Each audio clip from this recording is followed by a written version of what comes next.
Susan Shiplet gets up every morning at 5:30 and feeds her cat and 100 birds, from peacocks to a silver pheasant and a white Chinese goose she calls Spot. She has a permit from the U.S. Fish and Wildlife Service to raise owls and owlets in captivity. This barred owl has a broken wing and will be released back into the wild after recovering from Susan's masking tape surgery. These owlets were found in a fire tower in Chilton County last week. They were given to Susan to rear and are being fed a delectable diet. They get right now a combination of ground beef, chicken livers, chicken gizzards, raw egg. Soon will be introduced into bits and pieces of raw mice, rabbits, that kind of thing. Some things that they would eat. Susan is one of more than 100 Central Alabama agriculturists who raises birds. Started off with 3 chickens and just grew. People would stop and say, would you like so-and-so? And a lot of things were purchased, but a lot of things are swapped out. Somebody will say, well, I have this and you have that. Let me see if we can work up a deal, and we'll swap ducks for turkeys or, whatever. The Central Alabama Aviculture Society will be selling 15 varieties of birds Saturday at the Citizens Bank in Prattville. Lisa Walsh, WSFA TV News.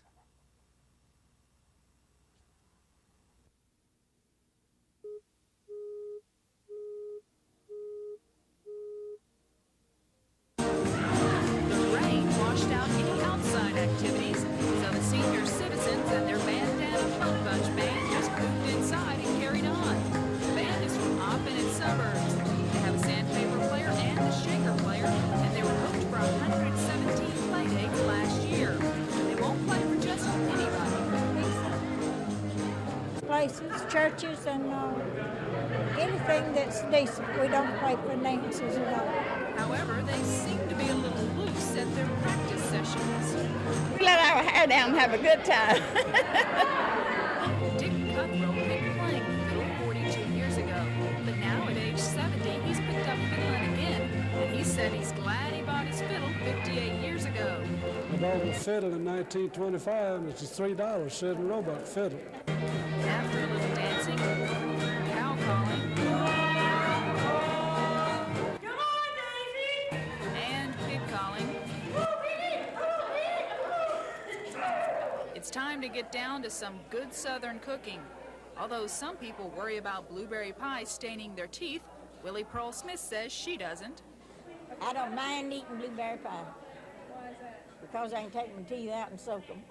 And after a big meal, nothing's better than a few rounds of the Virginia Reel to wear off that blueberry pie. Lisa Walsh, WSFA TV News.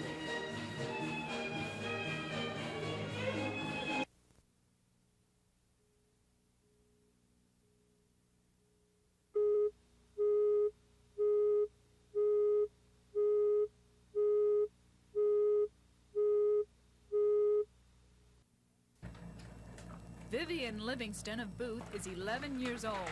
She survives because of continuous ambulatory peritoneal dialysis, commonly known as CAPD. Every 4 hours of her life, she must go through the CAPD process. She had a kidney transplant in 1981 and got well enough to go back to school. But 3 months after the operation, her small body rejected the kidney, and now she must wait for a suitable donor. She is a self-sufficient, bright child, but because of her disease, she is homebound. That's why Autauga County school teacher Tricia Harris comes to her home to teach her reading, English, and math. So now Miss Trish come out and she teach Vivian. Vivian's so happy about that because she figures she keeping up with the class, Vivian is one of Miss Harris's 7 students. Jimmy Kleinsasser of Prattville is another. Jimmy is a victim of spina bifida. She is 13 years old and hasn't seen the inside of a classroom since kindergarten. Jimmy is in the 7th grade. Her mother says Miss Trish's visits are more than book learning. They've helped her daughter open up. I do. She has really blossomed, so to speak, or she's really come out of her little shell, which she was in. Of course, she still has a long way to go, but I think she's done so good with this program and with the help of the teachers and Tricia and everybody, it's really brought her out a lot. Cecil Tripp of Billingsley has been paralyzed from the waist down since he was stricken with spinal meningitis in the 5th grade. Cecil often undergoes treatment at a Birmingham hospital. He is 18, and legally the state must educate Cecil until he is 21. Miss Harris says, considering all the schools Cecil missed earlier in his life, he's made tremendous progress in her past 3 years of visits to Cecil's home. But besides teaching education, Miss Harris teaches self-esteem, letting all her students know that their minds are strong even if their bodies aren't. Her students are appreciative. I like her very much. And Miss Harris says that's something she didn't hear too often when she taught healthy students in a classroom. Lisa Walsh, WSFA TV News.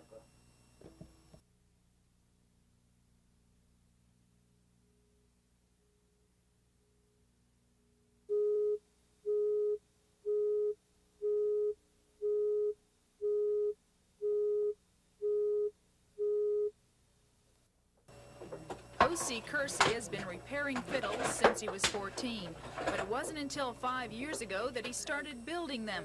Mr. Kersey says an elderly woman in Opp got him started making fiddles. One Saturday night, she brought him a shoebox filled with pieces of what once was a fiddle. She says it got tore up in the Confederate War, you know, said a Yankee stomped it. Mr. Kersey says after putting that one together, he knew he wouldn't have any trouble making them from scratch. He says it takes him about 2 months to make one. Now, I made everything about this fiddle here except the chin rest. I made this tailpiece is dogwood. This is maple, this bridge is maple. The fingerboard is dogwood. This is a bone come out of a deer. I got this out of a deer. And the neck is maple, but the keys is made out of dogwood. Mr. Kersey says he's not into fiddle making for the money. He just wants to pass on the music. Oh, no, I'm not in it for the profit. Of course, someday now I might sell them and get something good out of them, but I'm trying to build my family one, children and grandchildren. Mr. Kersey says he's played at every schoolhouse in Covington County for public square dances, but now at age 70 he's slowed down a bit. Now he and his wife Leila only play for the chickens and the dogs. Lisa Walsh, WSFA TV News in Okie Ridge.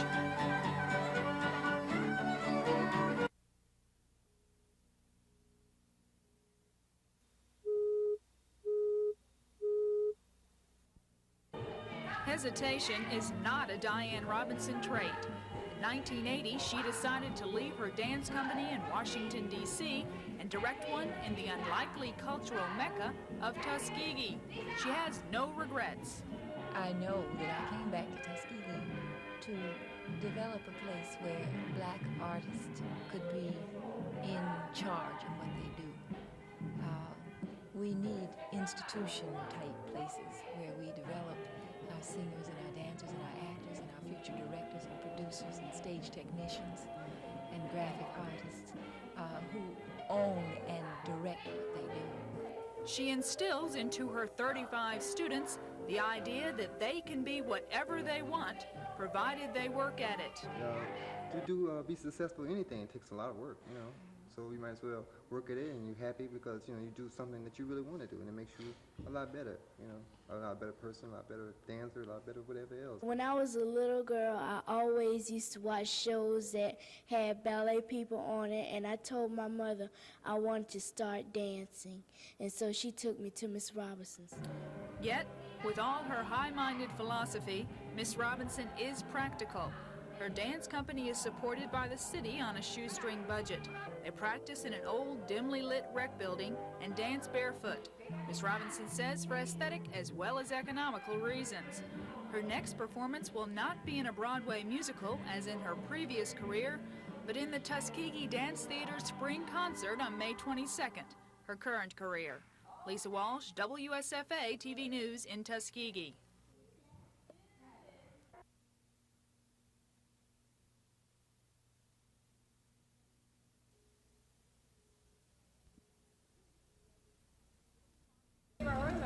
Two years ago this month, Joey Martin dove into Mulberry Creek in Clanton. He hit bottom and became paralyzed from the chest down. But although the accident crippled his body, it didn't cripple his mind. I always had a philosophy of life that, you know, even before I got hurt, that, you know, live today because tomorrow, you know, you might die. And so I just, you know, always never give up. Joey still has the use of his arms, and what arms! He swims 25 yards of backstroke in 26 seconds. He was the only Alabamian to compete in the International Wheelchair Games in France. His qualifying time was 2 seconds behind the record. His current goal, to compete in the paraplegics equivalent of the 1984 Olympics in LA, the Paralympics in Champaign, Illinois. But at 23, Joey knows swimming isn't everything. So he's training to be a computer programmer. So when he's not competing in a pool, he can be computing and buying his own. Lisa Walsh, WSFA TV News.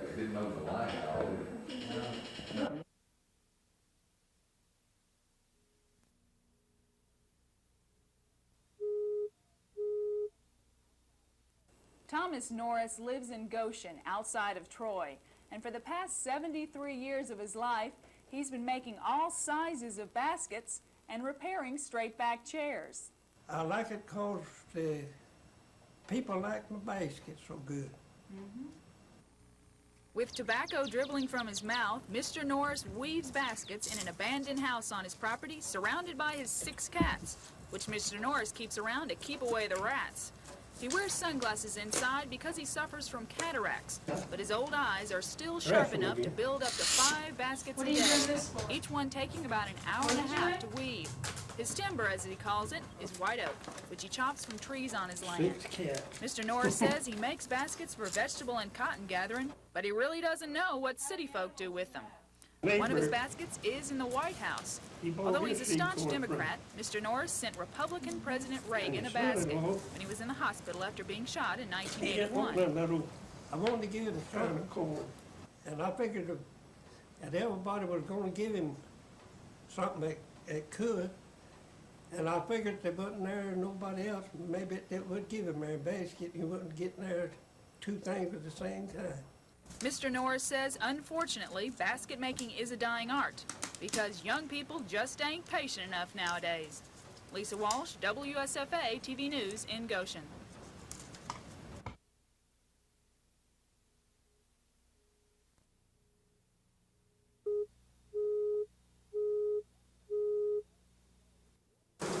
When Ted Kretschmann was 11 years old, he ordered a bee package, which consisted of a queen bee and some workers.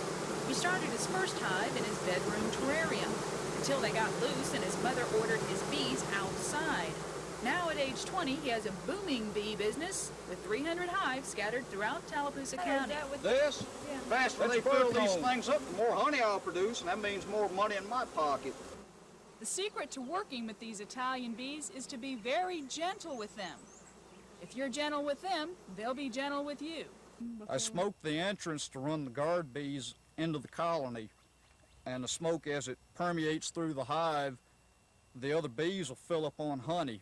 See, the honeybee fire is probably their worst natural enemy because it'll wipe them out. And one reason they fill up on the honey is to get enough honey imbibed in their system so they can flee from the fire and find another hollow tree or another abode and start a new colony. It's just self-preservation. So if they fill up on that honey and I'm in there working the bees, they're so full they can't move themselves to sting you. It's just like you after eating a steak dinner. Ted's bees gather nectar and pollen to produce honey from the privet shrub, tulip poplar, and sumac shrub each year. Ted sells the 1,500 pounds of honey and the beeswax too. And yes, he does get stung, at least 25 times a day. But Ted says his bees can keep stinging him all the way to the bank. Lisa Walsh, WSFA TV News in Dayville. Solid brood pattern. That's a sign of a good productive queen.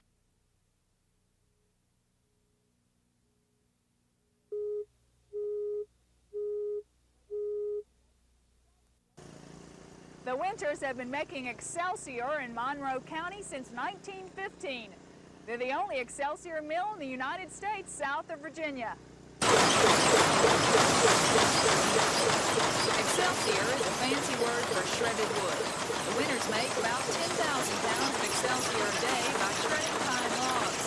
90% of the Winters Excelsior is baled and then sold to casket companies for lining.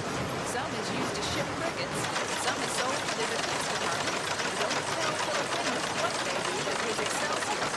Mr. Winters says that the Republican was the first atomic bomb to ship the Winters Excelsior. The bomb was made I think, in Oak Ridge, Tennessee. I think that's where it originated, and they used our Excelsior up there. A small portion of the Excelsior is made into rope. Mr. Winter says his mill's the only Excelsior rope manufacturer in the U.S. And their only rope customer is American Cast Iron in Birmingham, who use the rope to make pipe. But although the rope business is down, the bale business is up. With business being up, it's likely that Excelsior will keep being made in Monroe County for years to come. Probably by Mr. Winter's son, Victor. Well, I guess because it's really the only one around, and it's a good business to be in, and I've been in it here as long as I've been old enough to work in it, you know, and I've just been a tradition, and I guess I want to stay in it. Lisa Walsh, WSFA TV News in Monroe County.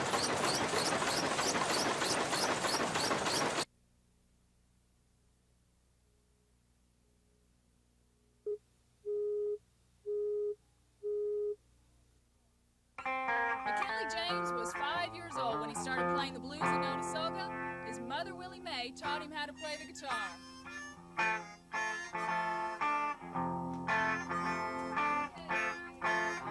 If he was kind of pitiful, you know, he would get him a piece of wire and he nail it on a plank, you know, and he just hit on it all the time until finally he learned how to play. Then a neighbor taught McKinley how to play slide guitar with a lipstick top. McKinley was on his way to playing the blues. When McKinley was 20, blues singer guitarist great Muddy Waters came to Tuskegee. McKinley talked Muddy into coming over, and the two played the blues on this front porch all night long. After that, McKinley went on to cut a few records on some obscure labels. His biggest hit was Tuskegee Boogie, a song about Macon County Sheriff Lucius Amerson, who was the first black elected sheriff in the South since Reconstruction days. Without a big record company promoting him, McKinley's popularity ended at the Macon County line. McKinley's had problems with his career and his personal life too. In 1981, his girlfriend shot him through the chest, impairing his voice and forcing him to use a walker. And she lost her head and shot me right in the chest right here. But she said she's real sorry. Well, Of course, that don't pay the hospital bill. And I'm kind of still suffering from that. My stomach very well hurts all the time, but you have to learn to get used to those kind of problems. And I still care, love her right on, and hope I can help her and like that, but I really don't want to shoot me again, though. McKinley just naturally seems to look at the good side of life and leave the bad for singing about.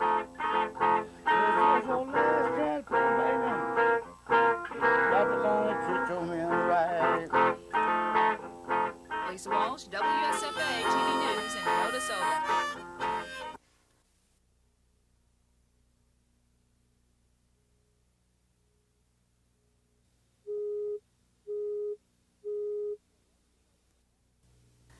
It's up to the legislature and the voters to decide whether the dogs will be racing in Macon County soon, but they're already racing in Autauga County at Steve Bell's private training track. Steve owns 100 greyhounds who rack up a $40,000 feed in Bethville each year. Greyhounds are commonly known as sighthounds because they pursue their prey by sight rather than by scent. They have an instinctive desire to chase anything that moves, and through selective breeding over the years, we've increased this desire to chase, the eyesight and the desire to chase any moving object. These greyhounds are 3 days old. While they are puppies, Steve has them chase a sock tied to the end of a string. Then by the time they're 12 months old, they're ready for their first race on a track. After 4 to 6 months of training on Steve's track, they qualify to race on any track in the U.S. Steve says a good dog sells for $1,500 to $1,800. Unfortunately for you dog racing fans, Steve says it's impossible to tell which dog will win the race. However, he says that most dogs are in their prime at 2.5 to 3 years old. Lisa Walsh, WSFA TV News.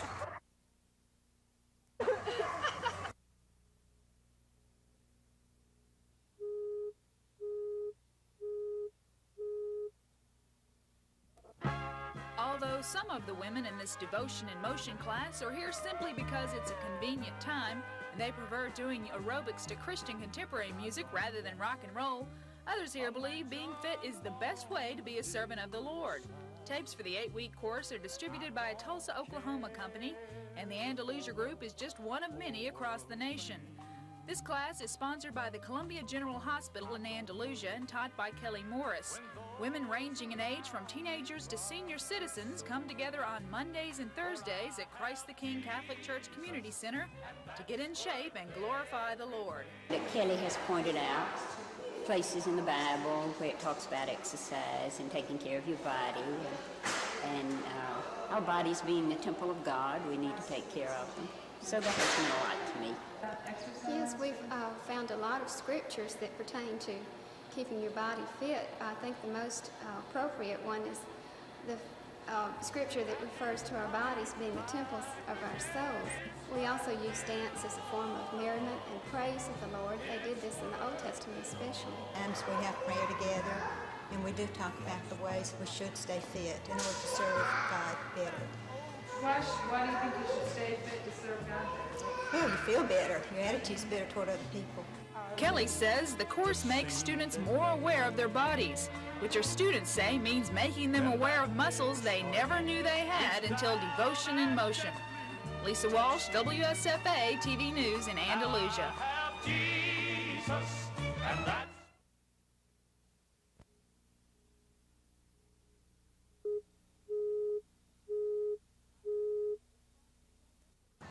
Irene Douglas calls herself a headline artist because she draws pictures on newspapers.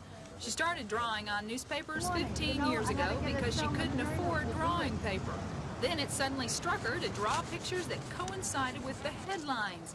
She has superimposed her artwork over the 1945 Los Angeles Examiner announcing the end of World War II, the 1966 New York Sun edition during the Vietnam War, and countless other newspapers.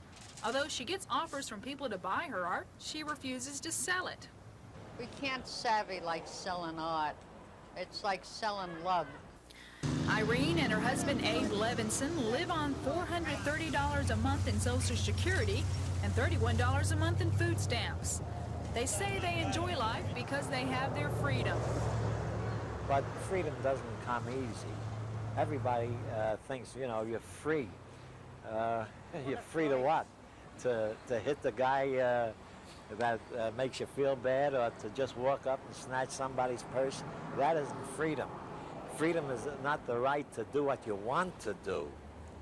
It's the right to do what you should do. And that's why we live in a world of licensed liberties. Although neither now belong to an organized religion, they both claim to be devout. Abe has a Jewish background, Irene a Catholic.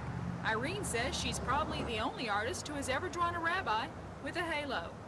Lisa Walsh, WSFA TV News in Selma. The hunger striking.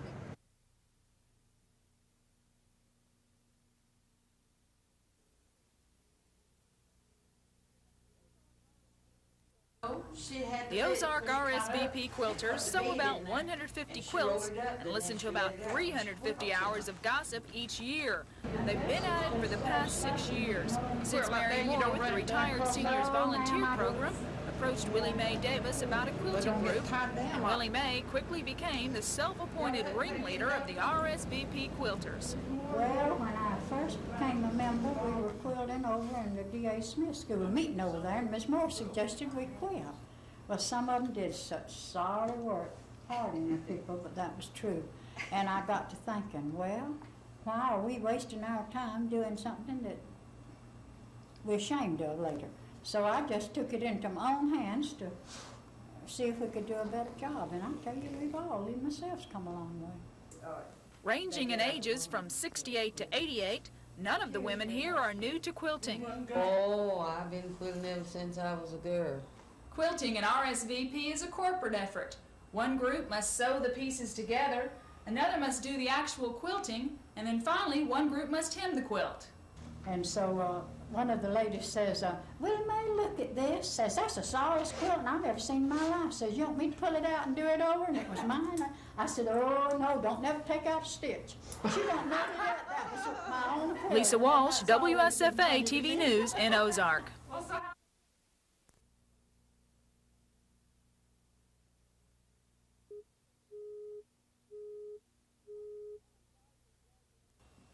Although Willard Darby of Red Hill has grown many prize-winning roses, he refuses to compete in rose shows.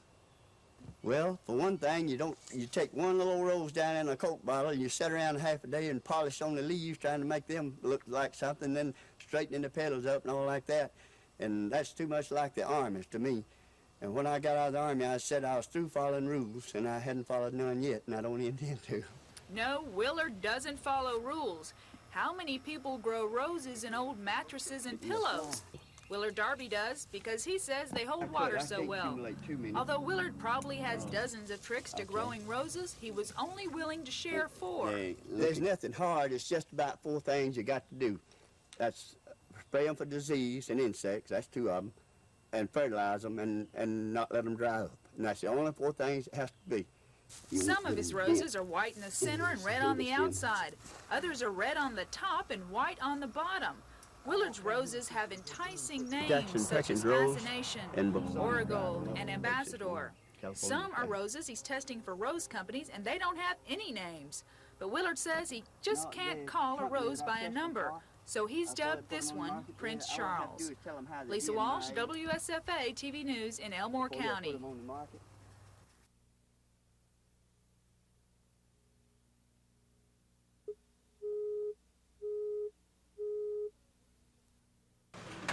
Although worms are not the most beautiful or beloved of God's creatures, to Billy Reeder and his 20 employees, worms bring home the bacon. They look like groceries to me. Doesn't bother you at all? Get used to it. Billy got into the worm business in 1968 when he noticed an acute demand for the wigglers. Well, I like to fish a lot, and I couldn't ever find no fish bait when I got ready to go. Billy raises gray wigglers, which he calls Alabama jumpers because they're so active. He farms his worms on 12 acres of land, harvesting between 75 and 150 worms from each square foot. Get all that dirt out. The worms are put through an extensive sifting process to remove all dirt so that they can be cupped and weighed for wholesale distribution. Then after they're weighed, the dirt goes back in, where they can squirm around freely until they end up bobbing around the lake at the wrong end of the pole. Lisa Walsh, WSFA TV News in Geneva County.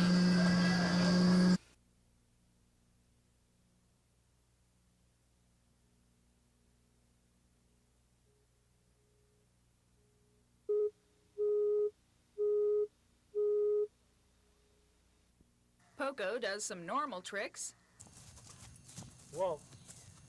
Whoa. Come in here. Come in, Poco. Turn around. And then some not so normal ones. Cross your leg. Straighten your leg. Smile. Get sleepy. He started these shenanigans when he was a mere foal of 2 months, and his owner, Robert Palmer, taught him how to untie a shoe. All the way. Gotta get a hold of the spray. Poco is one of the family. Robert raised him, excuse the expression, like a dog. And when he was younger, Poco would go inside the house, but now eating is his favorite activity, and he'd be lucky to fit through the door. No matter, his family still loves him, and Robert's wife, Betty, is proud Poco is of the religious persuasion. Well, to me, that's when he says his prayers. I think that's important for all of us, and I think it's really something when a horse learns to say his prayers. Robert says that Poco has never forgotten a trick, but Poco does have a mind of his own and is reluctant to listen to anyone but his master. Give me a push. Whoop, got too far. You push me in the fence. Poco is an affectionate horse. He'll even kiss you. Give a shoot, Poco. Kiss me. Give a shoot, Poco. After his act, Lisa Walsh, WSFA TV News in Houston County.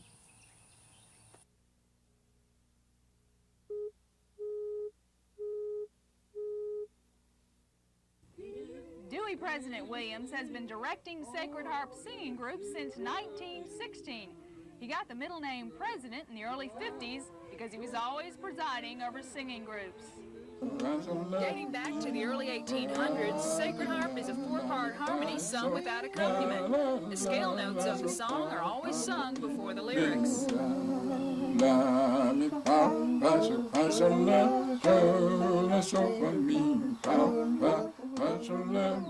Sacred Harp is still sung in many communities in the Deep South. Dewey says it's an art that will never die. They're trying to kill it. The devil has been at it ever since. He found out that there wasn't a few folks following it. But they killed Christ, but he come up the third day. And the same way they learned this Sacred Harp singing, his coming up. Dewey has directed the Sacred Harp Wiregrass Singers for the past 13 years. 9 members of the group will be going with him to Washington, D.C. to perform at the Smithsonian's Festival of American Folklife. They'll perform one of their old favorites. Amazing grace. When you get on that, if people don't feel that, you just paralyzed before the Spirit of God. Dewey has taught hundreds of young Sacred Harp singers throughout southeast Alabama, and in gratitude, he was recently honored by the legislature. From Dale County. Mr. Dewey, we're mighty proud of you. We hope you represent us well in Washington, and we know you will. Glad to have you with us. Lisa Walsh, WSFA TV News in Dale County.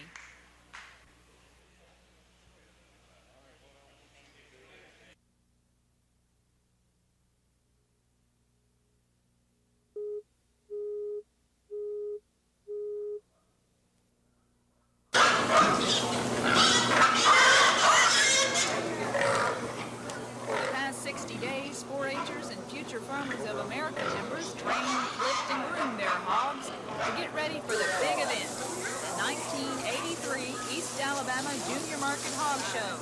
The object of hog showing is to keep the hog moving the whole time it's in the ring.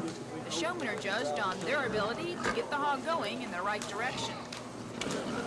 You need to know how to maneuver a hog. To make a hog go, you tap him on the right side of the face to make him go left, and on the left side of the face to make him go right, and on the back to make them go forward. And that's really all you need to do is you need to feed them and you need to get to know them so they'll like you and they'll do what you want them to do. We also look, to a certain extent, if they're clean. You know, it's just like going to the show at night or going out for a big time on the town. They have to be clean and presented well. That's just part of the whole program, too. The judge grades the porkers, too. First thing we look for is the muscle and the carcass aspects. Look for the thickness in the ham, the width in the loin, and then we look for leanness. 85% of a good hog will be used for meat and be sold at about 48 cents a pound. Most of the youngsters try not to become too attached to their hogs because they know their ultimate fate. But some are close to their fat friends and are sad when that day comes. Unfortunately for Confederate, as with all the hogs in today's show, this was her first show and her last. She'll soon be available on your grocer's shelf. Lisa Walsh, WSFA TV News in Lee County.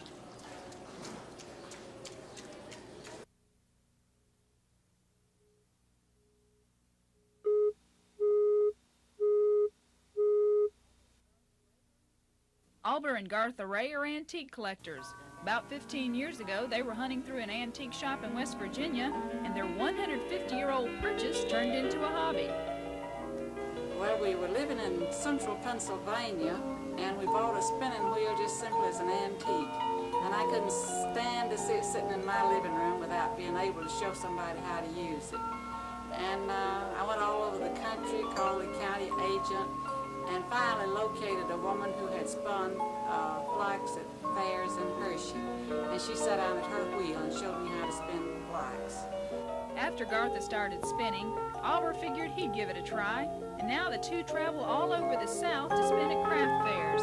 Gartha says spinning's a simple process. What spinning actually is putting a twist in some kind of fiber to give it strength. The cotton has no strength until it's twisted. And that's all the spinning wheel does, is simply twist the fiber into, with the cotton in the thread or with the wool in the yarn. The shorter the fibers, the larger the spinning wheel that must be used. Gartha spins cotton on a great wheel, and Albert spins wool on a Saxony wheel. Albert also repairs spinning. spinning wheels. I repaired spinning wheels from Miami, Florida to central Pennsylvania. I wrecked quite a number of them, 2 or 3 here in this county. Oliver restores spinning wheels, and Gartha crochets the cotton and knits the wool into sweaters and hats.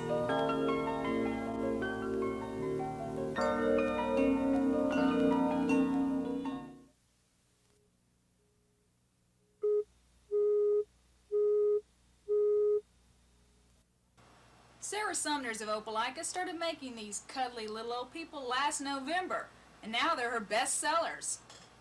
Well, I'm retired, and I don't like to keep house and wash dishes. I'd rather make dolls. I love them. You don't get too old for dolls. I just love dolls. I think everybody does if they would, just admit it. They love dolls, and I like them. I love them when I finish them up. Don't want to let them go. Sarah cuts out the doll bodies, stuffs them with polyester, and then sews them up on machine. She then sews on the ears, nose, mouth, and feet by hand. The hair and eyebrows are made of fake fur. The clothes, hose, and pantaloons she sews herself, and she names each of her dolls. Omega used to be my maid for years and years. I thought that'd be a good name for that one. This is Bessie. This is my oldest sister. And that one over there is Mary. That's another sister of mine. And then I've got Joe and John, Henry, and Tom. Just an old name. I like an old name for them. And of course, no grandma would be complete without her granny glasses. And at $35 a piece, this granny sews all the little old grandmas she can sell. Lisa Walsh, WSFA TV News in Opelika. They all have different